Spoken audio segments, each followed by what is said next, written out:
Ja by som k tomu len jednu vec chcel povedať. Prosím, rehabilitujme dôveryhodnosť vo vedu a v medicínu tým spôsobom, že zrealizujme jedno jediné vyšetrenie a dôkazový moment.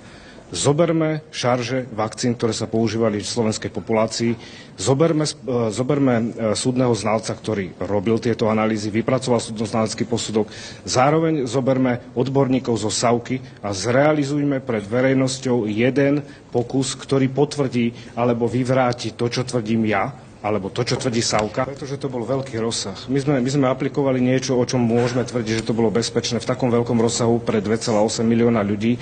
A bohužiaľ, keď teraz už téma covidu je taká, že už trošku aj nudí, už aj zavadzia, tak aspoň došetríme to, čo sa práve stále teraz prejavuje, a to je práve tie vyjadrenia tých ľudí, ktorí sú poškodení po vakcínach a je ich enormne veľké množstvo. Takže túto otázku tejto bezpečnosti my musíme vyriešiť a ja volám po pravde, aby teda vláda rozhodla nejakým spôsobom, aby verejnosti predstavila tie svoje výsledky, aby sme mohli pokračovať teda v bezpečnom... Pani poslanec, neslúžite na nejaké iné účely?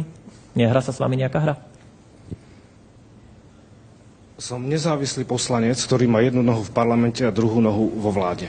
Takáto pozícia nezávislého človeka, u ktorého nenájdete žiadny moment, kedy by ma niekto poplácal, ovplyvňoval, kedykoľvek sa vyjadrím ku všetkým podstatným aj k zákonu zákonov, ako budem hlasovať a ku všetkým podstatným témam aj ku covidovým amnestiám.